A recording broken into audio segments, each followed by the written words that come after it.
वाहेगुरु जी का खालसा वाहेगुरु जी की फतह। मंचस्थ सभी महानुभाव, इस कार्यक्रम में उपस्थित सभी देवियों और सज्जनों और वर्चुअली दुनिया भर से जुड़े हुए सभी महानुभाव, गुरु तेग बहादुर साहब के 400वें प्रकाश पर्व को समर्पित इस भव्य आयोजन में मैं आप सभी का हृदय से स्वागत करता हूं। अभी शबद कीर्तन सुनकर जो शांति मिली वो शब्दों में अभिव्यक्त करना मुश्किल है। आज मुझे गुरु को समर्पित स्मारक डाक टिकट और सिक्के के विमोचन का भी सौभाग्य मिला है। मैं इसे हमारे गुरुओं की विशेष कृपा मानता हूं। इसके पहले 2019 में हमें गुरु नानक देव जी का 550वां प्रकाश पर्व और 2017 में गुरु गोविंद सिंह जी का 350वां प्रकाश पर्व मनाने का भी सौभाग्य मिला था। मुझे खुशी है कि आज हमारा देश पूरी निष्ठा के साथ हमारे गुरुओं के आदर्शों पर आगे बढ़ रहा है। मैं इस पुण्य अवसर पर सभी 10 गुरुओं के चरणों में आदरपूर्वक नमन करता हूं।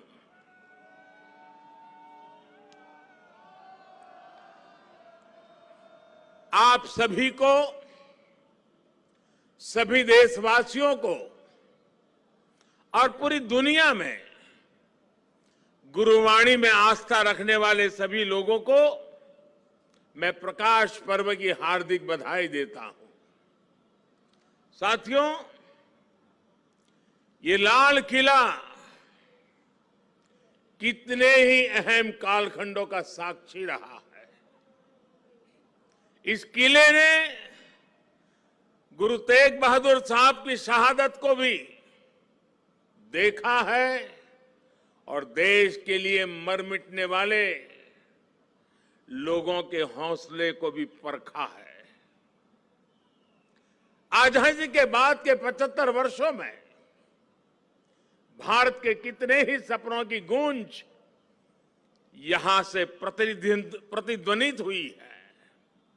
इसलिए आजादी के अमृत महोत्सव के दौरान लाल किले पर हो रहा ये आयोजन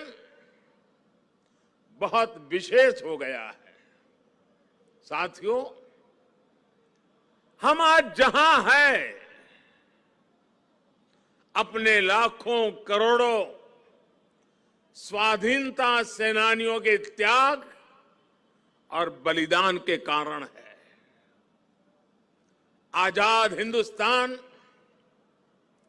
अपने फैसले खुद करने वाला हिंदुस्तान, लोकतांत्रिक हिंदुस्तान, दुनिया में परोपकार का संदेश पहुंचाने वाला हिंदुस्तान, ऐसे हिंदुस्तान के सपने को पूरा होते देखने के लिए कोटि कोटि लोगों ने खुद को खपा दिया। ये भारत भूमि सिर्फ एक देश ही नहीं है, बल्कि हमारी महान विरासत है, महान परंपरा है। इसे हमारे ऋषियों, मुनियों, गुरुओं ने सैकड़ों हजारों सालों की तपस्या से सींचा है, उसके विचारों से समृद्ध किया है। इसी परंपरा के सम्मान के लिए उसकी पहचान की रक्षा के लिए दसों गुरुओं ने अपना जीवन समर्पित कर दिया था। इसलिए साथियों, सैकड़ों काल की गुलामी से मुक्ति को, भारत की आजादी को, भारत की आध्यात्मिक और सांस्कृतिक यात्रा से अलग करके नहीं देखा जा सकता। इसलिए आज देश आजादी के अमृत महोत्सव को और गुरु तेग बहादुर साहब के 400वें प्रकाश पर्व को एक साथ मना रहा है, एक जैसे संकल्पों के साथ मना रहा है। साथियों, हमारे गुरुओं ने हमेशा ज्ञान और अध्यात्म के साथ ही समाज और संस्कृति की जिम्मेदारी उठाई। उन्होंने शक्ति को सेवा का माध्यम बनाया।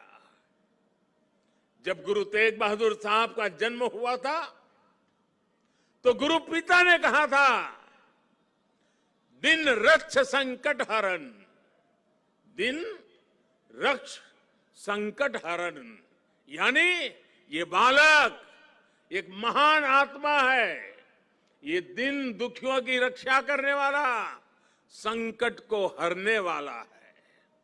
इसलिए श्री हरगोविंद साहब ने उनका नाम त्यागमल रखा। यही त्याग गुरु तेग बहादुर साहब ने अपने जीवन में चरितार्थ भी करके दिखाया। गुरु गोविंद सिंह जी ने तो उनके बारे में लिखा है, तेग बहादुर सिमरिए घर नव निधि आवे धाई, सब थाई होई सहाय।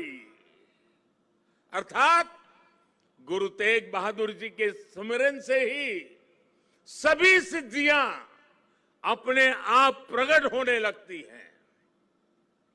गुरु तेग बहादुर जी का ऐसा अद्भुत आध्यात्मिक व्यक्तित्व था, वो ऐसी विलक्षण प्रतिभा के धनी थे।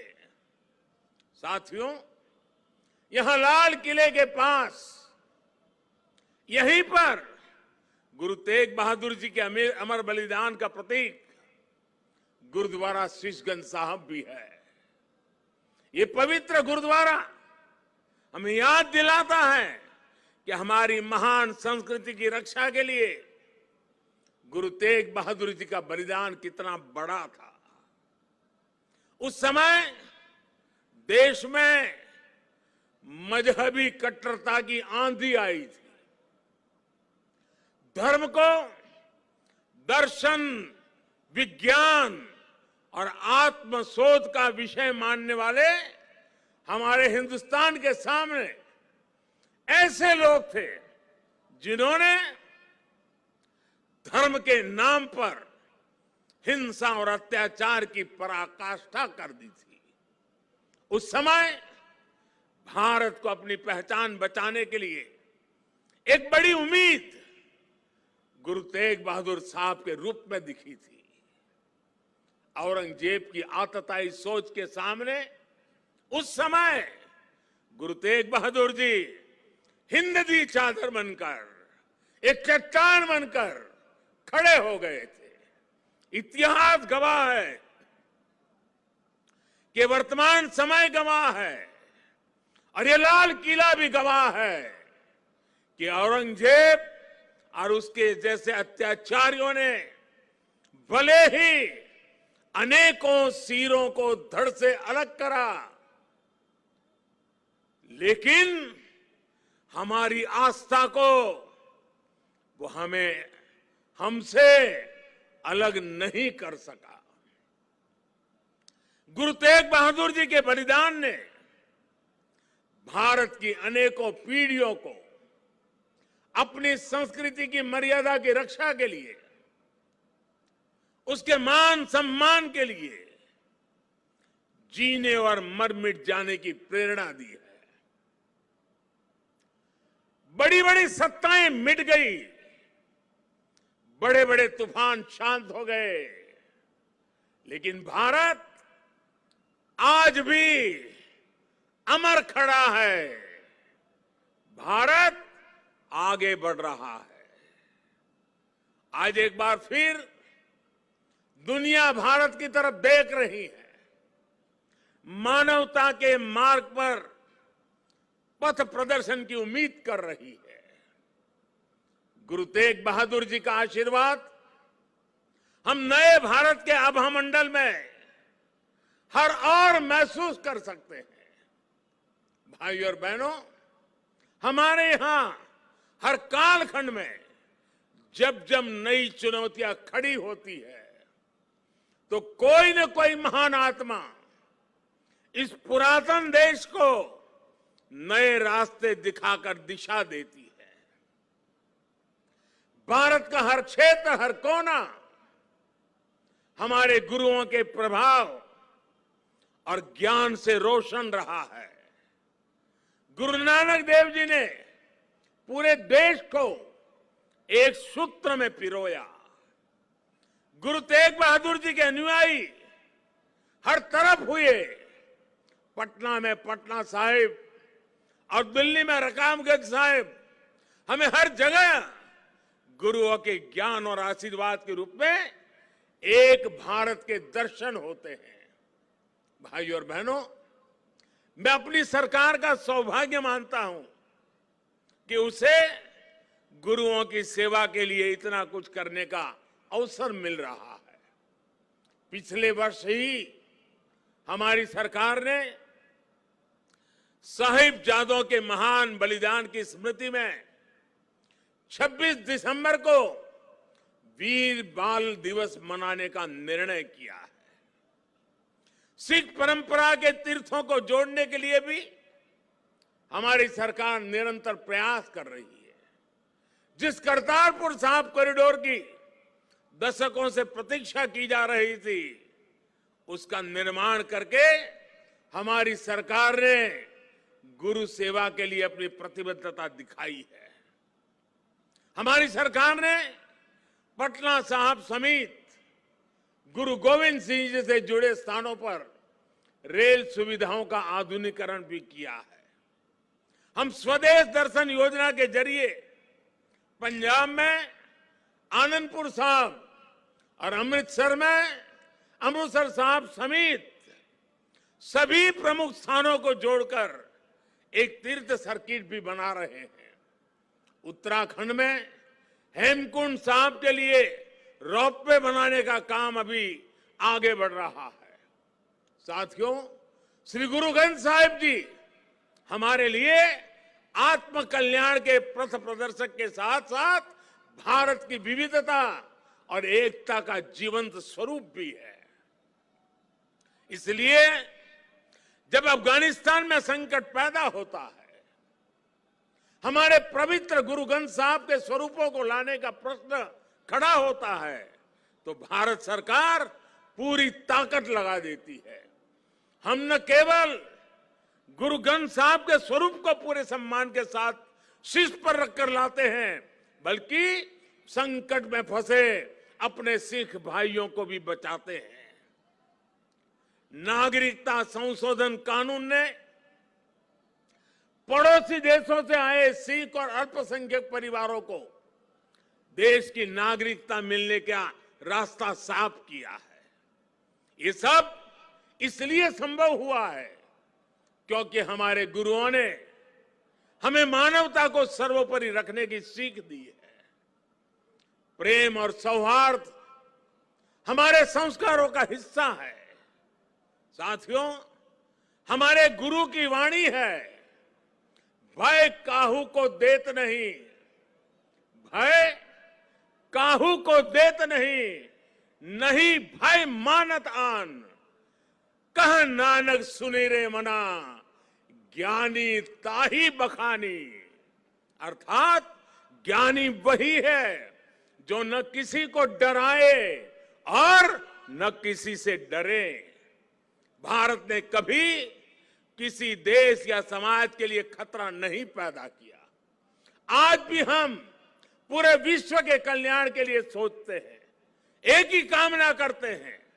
हम आत्मनिर्भर भारत की बात करते हैं तो उसमें पूरे विश्व की प्रगति लक्ष्य का सामने रख करके हम करते हैं। भारत विश्व में योग का प्रसार करता है तो पूरे विश्व के स्वास्थ्य और शांति की कामना से करता है। कल ही मैं गुजरात से लौटा हूं। वहां विश्व स्वास्थ्य संगठन के पारंपरिक चिकित्सा के ग्लोबल सेंटर का उद्घाटन हुआ है। अब भारत विश्व के कोने कोने तक पारंपरिक चिकित्सा का लाभ पहुंचाएगा, लोगों के स्वास्थ्य को सुधारने में अहम भूमिका निभाएगा। साथियों, आज का भारत वैश्विक द्वंद्वों के बीच भी पूरी स्थिरता के साथ शांति के लिए प्रयास करता है, काम करता है। और भारत अपनी देश की रक्षा सुरक्षा के लिए भी आज उतनी ही दृढ़ता से अटल है।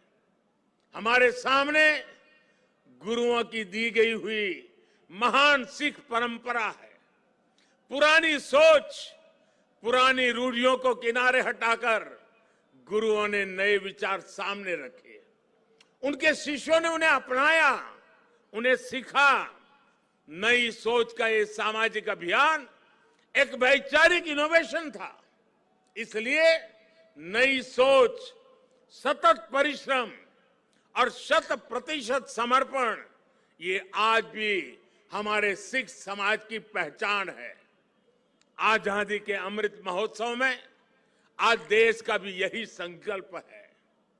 हमें अपनी पहचान पर गर्व करना है, हमें लोकल पर गर्व करना है, आत्मनिर्भर भारत का निर्माण करना है। हमें एक ऐसा भारत बनाना है जिसका सामर्थ्य दुनिया देखे, जो दुनिया को नई ऊंचाई पर ले जाए। देश का विकास, देश की तेज प्रगति, ये हम सबका कर्तव्य है। इसके लिए सबके प्रयास की जरूरत है। मुझे पूरा भरोसा है कि गुरुओं के आशीर्वाद से भारत अपने गौरव के शिखर तक पहुंचेगा। जब हम आजादी के 100 साल मनाएंगे तो एक नया भारत हमारे सामने होगा। गुरु तेग बहादुर जी कहते थे, साधो साधो गोविंद के गुण गाओ, मानस जन्म अमोल कपायो, व्यर्था काहे गवाऊं। इसी भावना के साथ हमें अपने जीवन का प्रत्येक क्षण देश के लिए लगाना है, देश के लिए समर्पित कर देना है।